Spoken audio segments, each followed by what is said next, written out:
Hello বন্ধুরা, আসসালামু আলাইকুম। Welcome back to my channel blog by Kazi Hira. আজকের রেসিপিতে থাকছে পটলের ভর্তা। পটলের খোসা ভর্তা তো অনেক খেয়েছেন, এবার একটু পটল ভর্তা খেয়ে দেখুন কেমন লাগে। মাশাআল্লাহ, আমি কিন্তু প্রথম বানিয়েই অবাক হয়ে গিয়েছি এবং ফ্যামিলির প্রত্যেকটা সদস্য বলেছে একটু ঝাল ঝাল কিন্তু বেশ মজা। সত্যি বলতেছি, এত মজা, এত মজা কেন হতে হয় পটল ভর্তা। এই জন্যই তো সবাই এত ভাইরাল হয়েছে পটল ভর্তা বানিয়ে। তো আমি কেন বানাবো না? তাই আজকে আমিও চলে আসলাম পটল ভর্তা বানাতে। এই পটল ভর্তাটা আমার এত ভালো লেগেছে, আমার হাজবেন্ডের, আমার ভাই, আমার মা সবাই বলেছে আসলেই পটল ভর্তাটা অনেক মজা হয়েছে। এই যে পটল কিন্তু আমি এখানে ছিলকাগুলো ছাড়িয়ে নিচ্ছি একটা পিলারের দ্বারাতে। পিলার দিয়ে কিন্তু পটলের ছোকলা আলাদা করতে খুব ভালো লাগে আমার কাছে। পটল আর আলু এই দুইটা জিনিস পিলার দিয়ে ছিকলাটা ছাড়াতে আমার কাছে খুবই ভালো লাগে। আর সহজ একটি পদ্ধতি এটা।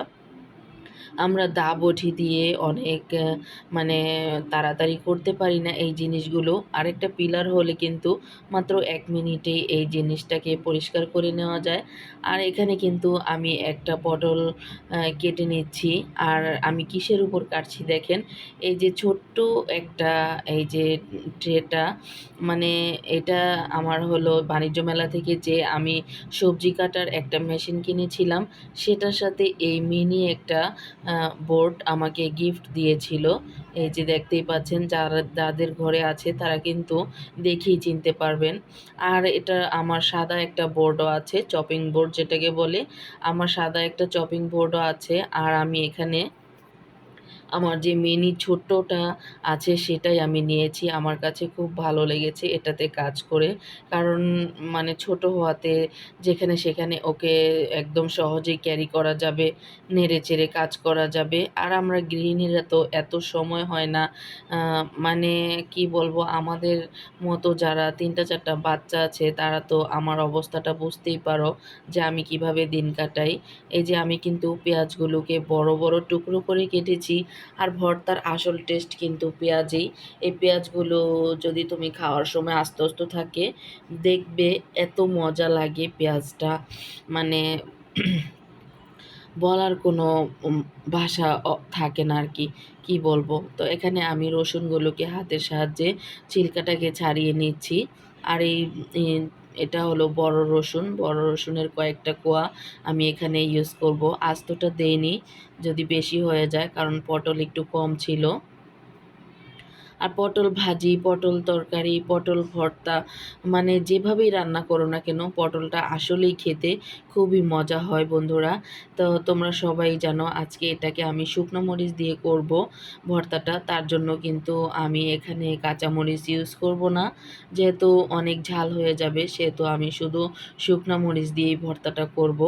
আর এই যে আমি দেখো এখানে পেঁয়াজ, রসুন এগুলোকে বড় বড় টুকরো করে কেটে নিয়েছি। আর এখন চলে আসলাম রান্নার প্রসেসে। এখানে আমি আমার মিনি যে প্যানটা আছে সেটাকে বসিয়ে দিলাম। এরকম ২টা প্যান আমার আছে, একটা বড় আর এটা হলো ছোট। এটাতে আমার কাজ করতে বেশি ভালো লাগে। ছোট জিনিসে কাজ করতে তোমাদের কেমন লাগে আমাকে কিন্তু জানাবে। আমি ছোট্ট একটা প্যান কিনেছিলাম এটা ডিম ভাজির জন্য।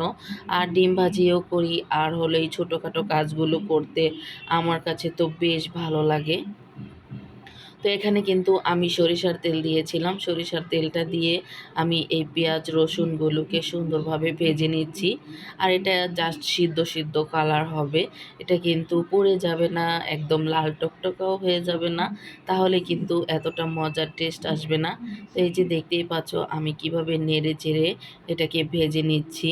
আর তোমরা কিন্তু চুলার এখানে রান্নাটা রেখে কোথাও চলে যাবা না, তাহলে কিন্তু পেঁয়াজটা আসলেই লাল হয়ে যাবে। এই যে দেখো আমি কতটুকু ভেজেছি, এভাবেই কিন্তু তুলে নিতে হবে। যারা নতুন রাঁধুনি আছো তারা কিন্তু আমার চ্যানেলটা ভিজিট করতে পারো। আমি একদম সহজ এবং সুস্বাদুভাবে রান্না করে তোমাদের সাথে শেয়ার করে থাকি। আমি গ্রামীণ স্টাইলে রান্না করতে খুব ভালোবাসি, কারণ আমার হাজব্যান্ড অলওয়েজ ন্যাচারাল খাবার টাবার খেতে খুব খুব ভালোবাসে। হাজব্যান্ড যেটা বলে আমি কিন্তু সেটাই করি।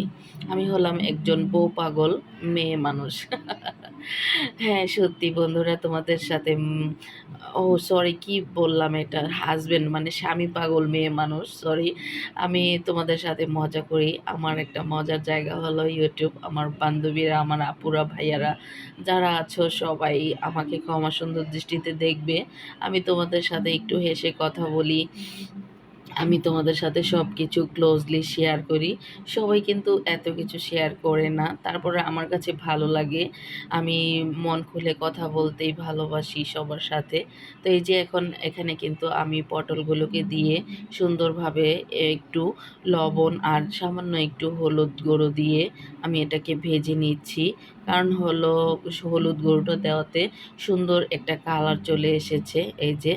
আর এটা কিন্তু আমি একটু হালকা মানে ভাজা ভাজা করব, এতটা পোড়া পোড়া করব না। দেখতেই পেলে এখন কিন্তু আমি নামিয়ে রেখেছি। আর এখানে চলে এসেছি ভর্তা বাটাবাটিতে। আর এই যে ভর্তা বাটাবাটির সময় আমি এখানে শুকনো মরিচ দিয়েছি। শুকনো মরিচ দিয়ে কিন্তু আমি এখানে লবণ দিয়েছি, কারণ লবণ আর শুকনো মরিচ এই দুইটার কম্বিনেশন খুবই ভালো হয়, মিলেমিশে একাকার হয়ে যায় একদম সেকেন্ডের মধ্যেই। তো এই যে এখানে আমি কিন্তু ভেজে রাখা পটলটাকে বেটে নিচ্ছি।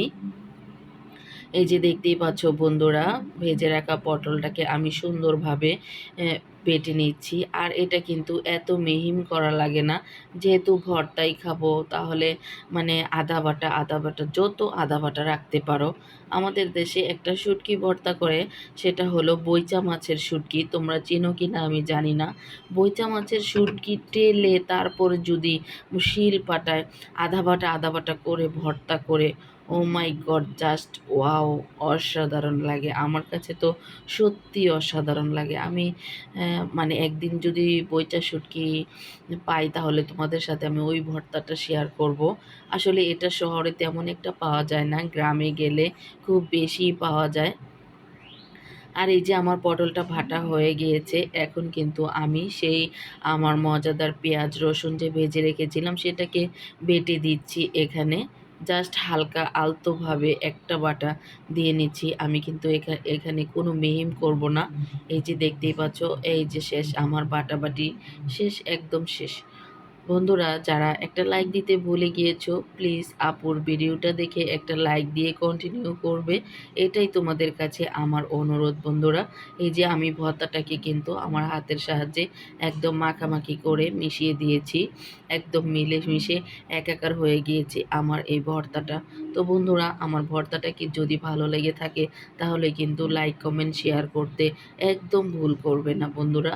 প্লিজ তোমাদের কাছে একটাই অনুরোধ, ছোট্ট একটি লাইক দিয়ে ভিডিওটি কন্টিনিউ করবে এবং ভিডিওটি ভালো লাগলে একটি মানে শেয়ার করে দিবে ফ্যামিলি এবং ফ্রেন্ডসদের সাথে। তো সে কামনায় আজকের মতো এখানেই বিদায় নিচ্ছি। আল্লাহ হাফেজ।